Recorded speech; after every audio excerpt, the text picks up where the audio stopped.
Hello students, आज हमारा सॉलिसिस का लेक्चर नंबर 13 है।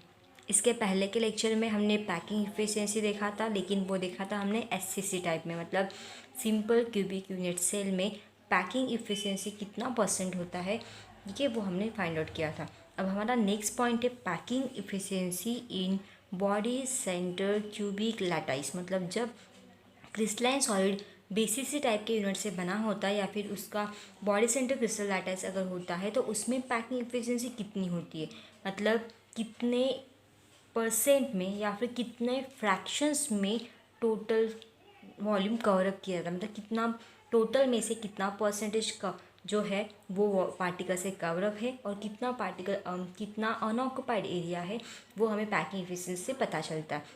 अब हम देखेंगे packing efficiency in BCC.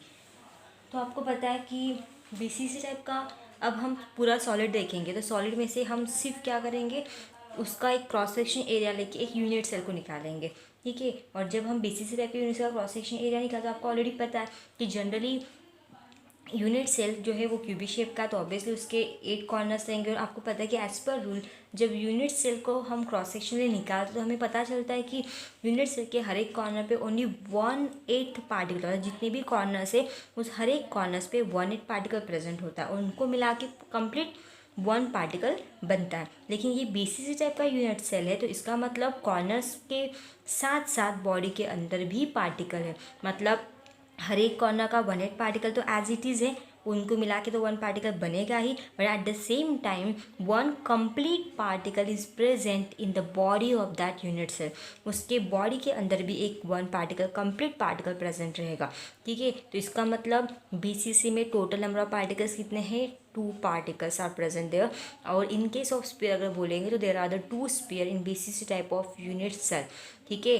1 particle is made up of corners, 1/8 corner, 8 corners के 1/8 पार्टिकल को मिला के 1 पार्टिकल होगा, and 1 particle is present in the body of the unit cell, and that means there are the total 2 particles are present in BCC, and that 2 particles we are considered as a sphere of identical and equal size and shape, and it have a radius r। आपको पता होगा कि radius कितनी होती है, यहाँ से यहाँ तक का डिस्टेंस, सेंटर से लेकर पेरिफेरी तक का डिस्टेंस r, ये भी r रहेगा। और जब हम पार्टिकल को देखें तो आपको पता होगा कि सेंटर का जो पार्टिकल है वो कॉर्नर के पार्टिकल के साथ कांटेक्ट में होता है, ठीक है। मतलब सेंटर वाला पार्टिकल इस कॉर्नर के पार्टिकल्स के कांटेक्ट में है, उसके साथ अटैच है, ठीक है। तो जस्ट हम अब ये जो आपको दिख रहा है वो बीसीसी टाइप का यूनिट सेल है, जिसमें बॉडी के अंदर का पार्टिकल भी दिख रहा है आपको और ये कॉर्नर का पार्टिकल भी दिख रहा है। बट ये याद रखना है आपको कि कॉर्नर का पार्टिकल ये 8 यूनिट सेल के साथ शेयरिंग में है। जस्ट आपको दिखा, आपको यहाँ पे डायग्राम में दिख रहा है, बट ऐसा नहीं है एक्चुअली, वो आपको इमेजिन करना है, आपको याद रखना है, ठीक है। और अब सपोज आपको ये पार्टिकल दिख ही रहा है तो हम आपको पता है कि यहाँ से यहाँ तक का डिस्टेंस आर रहेगा, यहाँ से यहाँ तक का डिस्टेंस भी आर रहेगा, यहाँ से यहाँ तक का डिस्टेंस भी आर रहेगा। तो डायग्रामेटिकली आपको एक चीज़ पता चल गई कि जो ए एफ का जो डिस्टेंस है it becomes r plus r plus r, that means 4r, ठीक है। और हमने डायग्राम जो आपको बना के दी है उसमें आपको अगर डायग्राम में दिक्कत हो तो आप बुक का डायग्राम थोड़ा सा देख लेना, ठीक है। तो बुक के डायग्राम में आपको देखो जब बीसीसी यूनिट सेल ड्रॉ किया हुआ है तो उसमें आपको ट्रायंगल ड्रॉ करके दिया है और वहाँ पे 2 टाइप के ट्रायंगल है। एक ट्रायंगल जो है ये वाला है FE और ये FED, ये छोटा ट्रायंगल है। और एक ट्रायंगल दूसरा दिया आपको FAD, एक पूरा, एक ऐसा वाला दिया हो और एक ऐसा वाला दिया है। तो आपको ये 2 ट्रायंगल को पाइथागोरस थ्योरम अप्लाई करना है 1 बाय 1। तो सबसे पहले हम पहला ट्रायंगल कंसिडर करेंगे छोटा वाला, दैट इज ट्रायंगल FED। अगर आपको डाउट है तो आप बुक का डायग्राम देखो, मतलब इसमें अगर क्लैरिटी नहीं है, डायग्राम में क्लैरिटी नहीं है, डायग्राम से समझ में नहीं आया तो आप बुक को रेफर कर सकते हो। बुक में आपको ये ट्रायंगल मिल जाएगा, ट्रायंगल FED। और उसमें जो एंगल FED, मतलब जो एंगल E है, E पे आपको कितने का एंगल मिलेगा, 90 का एंगल, मतलब ये आपका राइट एंगल ट्रायंगल हो गया, ठीक है। FED जो है उस ट्रायंगल में, ये पूरे ट्रायंगल में जो एंगल E है it is of 90 degree because it's a corner, और कॉर्नर का एंगल 90 के है क्योंकि वो क्यूब है। तो E जो है वो कितने का है, 90 डिग्री का है। तो एंगल एफ ई डी जो है वो इट्स ऑफ 90। एंड आपको पता है कि 90 के सामने वाले जो साइड होती है it is always hypotenuse and you apply there Pythagoras theorem. आप यहाँ पे पाइथागोरस थ्योरम अप्लाई कर सकते हो and according to Pythagoras theorem, ठीक है। तो आपको पता है पाइथागोरस थ्योरम के अकॉर्डिंग हाइपोटेनियस का स्क्वायर मतलब हाइपोटेनियस कौन सी है, एफ डी स्क्वायर। तो यहाँ पे आएगा एफ डी का स्क्वायर इज इक्वल टू इसकी दो साइड्स, एक है एफ ई स्क्वायर और दूसरा है E D square. Okay and you know that कि इट्स अ एज। आपको सबसे इंपॉर्टेंट चीज़ तो बताना रहेगी कि आपको जैसे हमने एसएससी में एज लेंथ ए कंसिडर किया था स्मॉल ए, वैसे यहाँ पे भी जो एज लेंथ है वो हमें क्या कंसिडर करना है, स्मॉल ए। मतलब ये पूरी जितनी भी एज जैसे वो कितनी ए है तो ये भी ई डी भी एज है, इवन एफ ई भी एज है, तो इसका भी डिस्टेंस कितना है, ए है। तो इसका मतलब एफ ई बी क्यूब की एज है तो इसका भी ए जो वैल्यू वो ए स्क्वायर लेना है, प्लस ई डी भी एज है क्यूब की तो इसका भी आपको a square. And in that case आपको क्या मिलेगा, f d square is equal to a plus a square. So a square plus a square becomes a twice a square. Okay then ये आपको मिल गया twice a square, that's equation number. Suppose we are consider आपकी book में 1.8 है तो आप यहाँ पे 1 कंसिडर करेंगे, ठीक है। F d square is equal twice square, it's a equation number 1। And now हमें सेकंड ट्रायंगल कंसिडर करना है, triangle A F D. A F और ये डी मतलब ये पूरा ऐसा ट्रायंगल आपको कंसिडर करना है, ठीक है। ट्रायंगल ए आपको ध्यान देना है, ट्रायंगल ए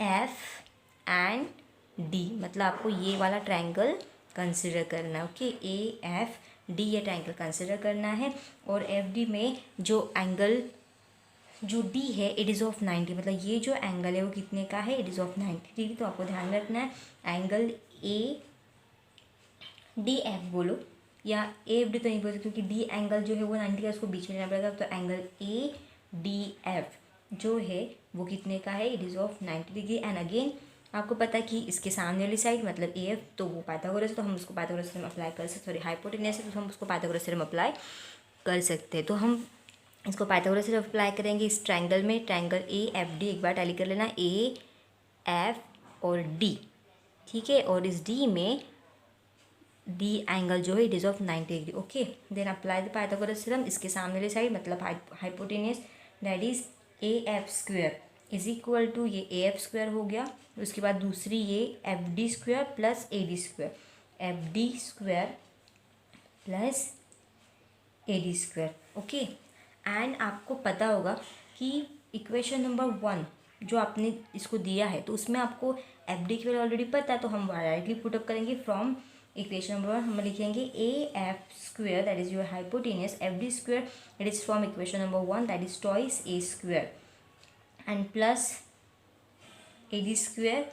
ये एफ डी की वैल्यू कहाँ से पुटअप की हमने, फ्रॉम इक्वेशन नंबर 1 से हमने पुटअप किया है कि एफ डी कितना है, twice a square. Now A D what is A D, A D जो है it is also a side of cube, ये भी क्या है, एक क्यूब की साइड है। डायग्राम में देख लोगे आपको अच्छे समझ में आ जाएगा। तो ए डी जो है it's also a edge of the cube and edge length it is how much, it is a. सभी एजेस जितने भी रहेंगे सबकी वैल्यू ए रहेंगी। तो यहाँ पे twice a square, A D भी एज है तो उसकी वैल्यू ए स्क्वायर रहेगी। And now our equation become 2a plus 3a, how much it is thrice a and it is square so it is thrice a square। तो now ये हो गया आपका एफ स्क्वायर। हम इसको एफ में कन्वर्ट कर लेते हैं। आपको पता होगा कि एफ में इसको कन्वर्ट उसका हम स्क्वायर रूट ले लेंगे तो स्क्वायर रूट लेने से हमारा ये स्क्वायर हट जाएगा। So how it is A F is equal to √3 a, क्योंकि जब हम उसको स्क्वायर रूट अप्लाई करेंगे taking square root of both side, ठीक है। हम यहाँ पे नोट भी लिख सकते हैं taking square root of both side, दोनों साइड का हम क्या लेंगे, स्क्वायर रूट लेंगे। और जब हम दोनों साइड का स्क्वायर रूट लेंगे तो आपको इक्वेशन मिलेगा, हम इसका स्क्वायर रूट लेंगे तो स्क्वायर रूट का answer it becomes A F is equal to √3 a. तो ये आपको ऑलरेडी पता है, मैथमेटिक्स में होता है ये A F is equal to √3 a. This is equation number 2, ये हमारा इक्वेशन नंबर 2 है जो हमें मिला है, ठीक है। अब इसके पहले हमने आपको एक चीज़ मैंने बताई थी कि आर के टर्म में हमें ए एफ की एक वैल्यू मिलती है, हाउ मच इट इज़। आपको पता होगा कि ए एफ को अगर कंसिडर करें, क्योंकि हमारे पास ए एफ की एक वैल्यू मिल गई है फ्रॉम डायग्राम, फ्रॉम डायग्राम से हमें क्या पता चला, फिर फ्रॉम फिगर आप कुछ भी लिख सकते हो, फ्रॉम डायग्राम और फ्रॉम फिगर आपको पता चलता कि ए एफ की जो value how much it is, ये यहाँ से यहाँ तक आर, यहाँ से यहाँ तक आर, यहाँ से यहाँ तक आर एंड यहाँ से यहाँ तक भी आर। देखो ये ए और एफ के जो डिस्टेंस है उसको हम काउंट करें r plus r plus r plus r, how much it is, it becomes a 4r, क्योंकि सभी रेडियस है। तो यहाँ पे A F is equal to आपको मिलेगा 4r। ओके एंड नाउ आपको A F is equal to 4r मिला। अब आपको पता है कि इक्वेशन नंबर 3 है, तो आप कंपेयर इक्वेशन नंबर 2 एंड 3। आप अगर इक्वेशन नंबर 2 एंड 3 को कंपेयर करते हो तो how we get, what we get here, अगर आप इक्वेशन नंबर 2 एंड 3 को कंपेयर करते हो तो 2 एंड 3 को अगर हम कंपेयर करेंगे, ठीक है, 2 एंड 3 को हम कंपेयर करेंगे तो हमें क्या पता चला कि दोनों की लेफ्ट हैंड साइड सेम है, तो ऑब्वियसली राइट हैंड साइड भी सेम रहेगी। तो take the right hand side same, so root 3a is equals to 4r। Now we get in terms of a अगर हमें निकाला तो ए इज इक्वल टू मिलेगा 4 root 3r and in terms of अगर हमें r चाहिए तो what we get here, r is equals to, इस 4 को हम इस साइड में शिफ्ट कर लेंगे तो it becomes root 3a upon 4। तो इन टर्म्स ऑफ r हमें ऐसा इक्वेशन मिलेगा and in terms of a हमें ऐसा इक्वेशन मिलेगा। तो आपको ये याद रखना है। तो a is equals to 4 root 3 upon r and r is equals to, ये पूरा टर्म इधर शिफ्ट कर लेंगे, root 3a divide by 4 equals to r, आपको इक्वेशन मिलेगा। Okay now is our radius, आपको इस इक्वेशन से रेडियस मिल गई है। अब आपको पता है कि हमने पार्टिकल को कंसिडर किया एज अ स्फीयर, तो उस क्योंकि हमारी स्टेज जो स्टार्ट होती है वो सबसे पहले हमें रेडियस ऑफ स्फीयर ही निकालना होता है। तो एक्चुअली हमारा स्टार्टिंग तो यही हुआ है, ये आपकी फर्स्ट स्टेप थी, आपको यहाँ पे लिख देती हूँ सब फर्स्ट स्टेप, क्योंकि हमने इसके पहले भी कैलकुलेशन किया पैकिंग फिर से, तो हमने स्टेप वाइज किया। तो फर्स्ट स्टेप आपकी कौन सी थी, रेडियस ऑफ स्फीयर। और ये जो हमने इतना सारा जो कैलकुलेशन किया है अभी तक डायग्राम से, तो it is only for calculating the radius of sphere. ये रेडियस स्फीयर के रेडियस के लिए हमने किया है, और हमारे पार्टिकल को हमने एज अ स्फीयर कंसिडर किया है, तो इसलिए हमने रेडियस निकालने के लिए ये सब कुछ किया। ठीक है, अब हमारी रेडियस मिल चुकी है, मतलब हमारी फर्स्ट स्टेप कंप्लीट होगी। Now move towards the second step. And what is the second step, second step हमें निकालना है वॉल्यूम ऑफ स्फीयर। ठीक है, हमारा नेक्स्ट स्टेप कौन सा है, वॉल्यूम ऑफ स्फीयर, हमें स्फीयर का वॉल्यूम निकालना है। और जब हम स्फीयर का वॉल्यूम निकालते हैं तो and you know very well volume of sphere is nothing but the volume of one particle. Keep remember your mind, अपने दिमाग में फिट कर लो कि एक स्पीयर का हम वॉल्यूम निकालें, इन द सेंस हम एक पार्टिकल का वॉल्यूम निकालें, क्योंकि हमारे पार्टिकल स्फेरिकल शेप के हैं। तो अगर हम वॉल्यूम ऑफ स्पीयर निकालें इसका मतलब क्या निकाल रहे हैं, हम एक पार्टिकल का वॉल्यूम निकाल रहे हैं।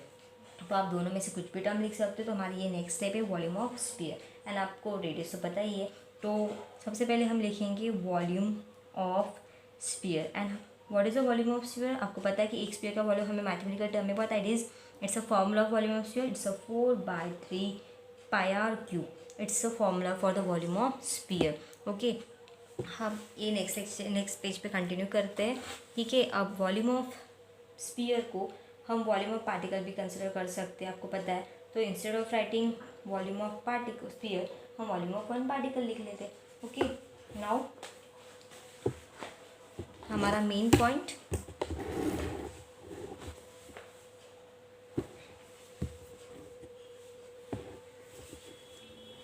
so here volume of one particle, या फिर आप ऑब्लिक में क्या ले सकते हो, it is a sphere. And how what is the formula volume of sphere, अभी हमने लिखा जो मैंने आपके बैक पेज पे लिखा है, तो अब देख लेते हैं यहाँ पे 4/3 पाई आर क्यूब, फिर से लिख लेते हैं 4/3 पाई आर क्यूब। अब स्टेप कंटिन्यू करेंगे। आपको पता है कि पार्टिकल का स्फीयर कंसिडर करा, तो इन टर्म्स ऑफ पार्टिकल हमने आर के लिए कुछ तो भी कैलकुलेशन किया, आपको पता होगा कि हमने आर की वैल्यू फाइंड आउट की, हाउ मच इट इज़, हमने आर की वैल्यू फाइंड आउट की थी, r is equals to √3/4 into a. तो हम अब आर की वैल्यू जो है वो हम इस फॉर्मूला में पुटअप करेंगे, जो मैंने बैक पेज पे लिखा। ठीक है, अब आर की वैल्यू पुटअप करेंगे। देखो इसको कंटिन्यू करते हैं। तो यहाँ पे देखो volume of particle equal to, यहाँ पे लिखती हूँ 4/3 पाई, ठीक है, multiply by r cube. R हमारा क्या है, हमने अभी देखा था, it is √3/4 a cube. Okay, it's a whole cube. Then अब इसको कैलकुलेट करते हैं। अब देखो यहाँ पे 4/3 पाई। अब आपको पता होगा कि √3 जो है, तो अगर हमने यहाँ पे इसको कैलकुलेट करना भी चाहो तो आपको पता है इसका √3 का क्यूब लेना है, मतलब 3 बार हम √3 मल्टीप्लाइड बाय √3 मल्टीप्लाइड बाय √3 करेंगे, ये ए क्यूब सेपरेट हो जाएगा मल्टीप्लिकेशन में, एंड 4 का जो क्यूब है it is variable, it is 64।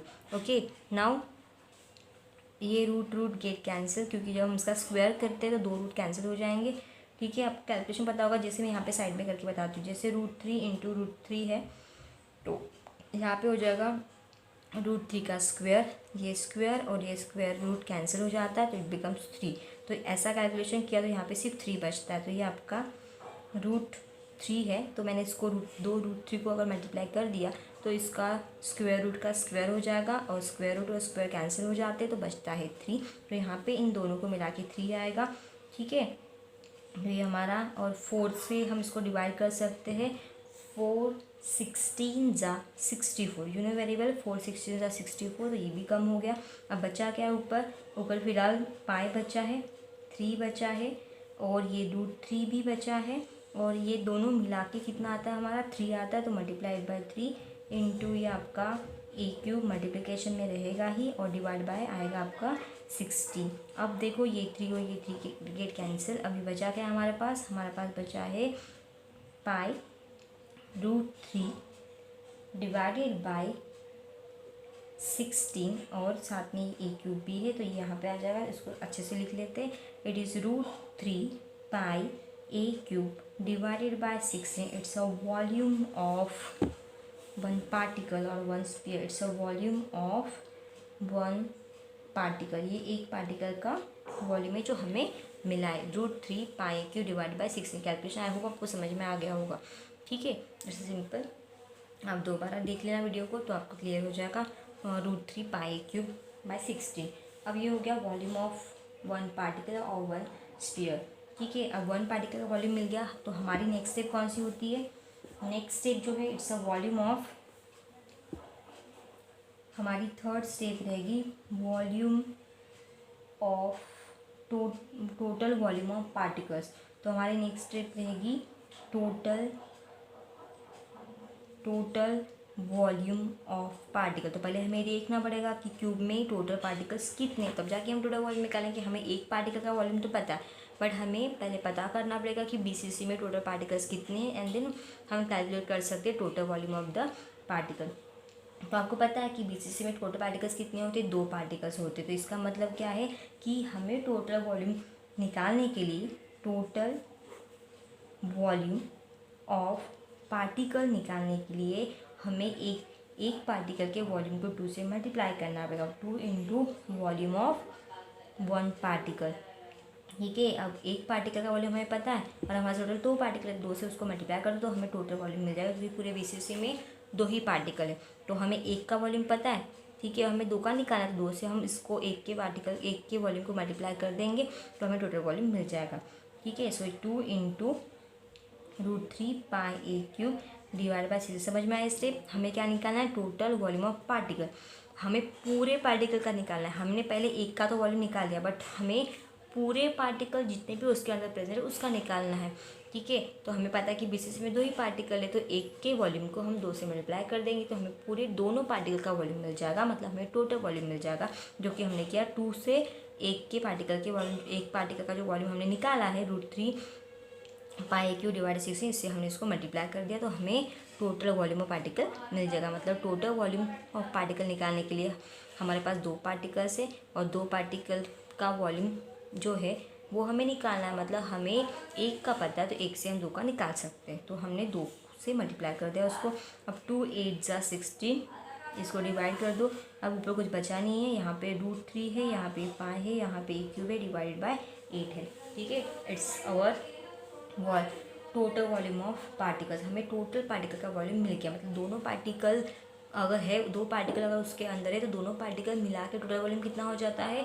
√3 bye 8 pi a cube. अगर एक पार्टिकल है तो कितना होता है? ये इतना आपको पता है, लेकिन हमारे पास 2 पार्टिकल, 2 से उसको मल्टीप्लाई कर दिया तो दोनों मिला के इतना टोटल वॉल्यूम उस यूनिट सेल में प्रेजेंट है पार्टिकल का। अब हमें निकालना है आपका 4th step, that is the packing efficiency. हमारा फोर्थ स्टेप क्या है, हमें फोर्थ स्टेप में पैकिंग इफिशिएंसी निकालना है और पैकिंग इफिशिएंसी हम परसेंटेज में निकालेंगे। तो पैकिंग इफिशिएंसी के लिए आपके पास फॉर्मूला भी है। What's the formula for the packing efficiency? Packing efficiency is nothing but what, it's a volume occupied by particles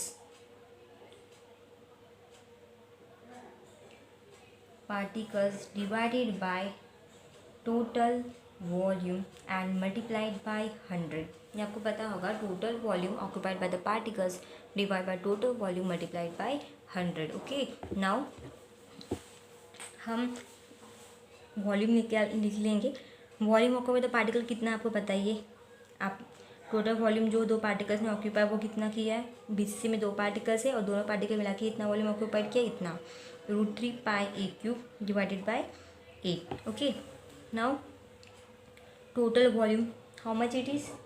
आपको पता है कि आपका बीसीसी भी एक क्यूब है, तो आपको वॉल्यूम ऑफ क्यूब तो पता ही है, इट इज़ ए क्यूब। आपको वो रिमेंबर करना पड़ेगा, आपको याद रखना पड़ेगा कि बीसीसी भी एक क्यूब है, उसका भी वॉल्यूम जो है it is A cube, it is side cube. That is volume of cube is nothing but the side cube is nothing but the A cube, क्योंकि एज लेंथ उसके साइड की लेंथ ए है, side cube मतलब ए cube आएगा। तो इसमें volume of total volume आएगा cube का ए क्यूब। नाउ इसको हम ऊपर के साइड में शिफ्ट कर सकते हैं, मल्टीप्लाइड बाय 100। ओके, तो आपको पता है, आपको पता है, इसको हम शिफ्ट कर देंगे तो यहाँ पे आएगा that is √3 pi a cube. ये उधर शिफ्ट कर देंगे तो ये ए क्यूब डायरेक्टली इधर चला जाएगा, मतलब इसको हम 1/8 कर, ये 1 ए क्यूब अपॉन 1 है, ये पूरा उल्टा हो जाएगा, ऊपर जाएगा तो ये आ जाएगा 1/ए क्यूब आएगा, मतलब इसके नीचे भी आएगा 8 a cube. Okay, √3 a cube divide by 8 a cube multiplied by 100। A cube get cancel. अब बचा हमारे पास क्या, √3 pi divided by 8 multiplied by 100। हम इसमें पाई की वैल्यू पुट अप कर देंगे, how much it is how much 3.142। अब √3 की वैल्यू पुटअप करेंगे, 3.142 पुटअप करेंगे, डिवाइड बाय 8 है, 100 है। इसका जब हम टोटल कैलकुलेशन करेंगे तो it's becomes how much, it is 68%। अगर इसका मतलब है आफ्टर कैलकुलेशन, क्योंकि हम मल्टीप्लाई कर रहे हैं 100 से, तो परसेंटेज में ही आपका आंसर आएगा। √3 की भी एक स्पेसिफिक वैल्यू आपको लॉग टेबल से मिल जाएगी, वो पुटअप करेंगे। पाई की वैल्यू 3.142 है, वो पुटअप करेंगे, मल्टीप्लाइड बाय 100 एंड उसको मिला के डिवाइड बाय 8 करेंगे तो आपका आंसर आएगा 68%। इसका मतलब जब हम बीसीसी टाइप के यूनिट सेल से जब कोई क्रिस्टल बनाते हैं तो उसमें 68% इतना वॉल्यूम ऑक्यूपाई किया जाता है पार्टिकल से। इसका मतलब रिमेनिंग जो है वो आपको 100 में से माइनस करना पड़ेगा, क्योंकि हमने अगर कंसिडर किया कि उस क्यूब का टोटल वॉल्यूम 100% है, बस उस 100% में से 68% उसने ऑक्यूपाई किया है पार्टिकल से, मतलब बचा हुआ एरिया कैसे रहेगा, अनऑक्यूपाइड, जिसमें एक भी पार्टिकल प्रेजेंट नहीं रहेगा। मतलब टोटल वॉल्यूम 100% है, टोटल में से 68% में पार्टिकल्स है, तो बचे हुए पार्टिकल्स नहीं रहेंगे, तो वो हमारा कितना आएगा, इट इज़ 32%। आपको याद रखना है कि अनऑक्यूपाइड एरिया या फिर एम्प्टी स्पेस कितना रहेगा वहाँ पे, 100 माइनस 68 इज इक्वल टू 32%, या फिर उसको हम बोलेंगे वॉइड।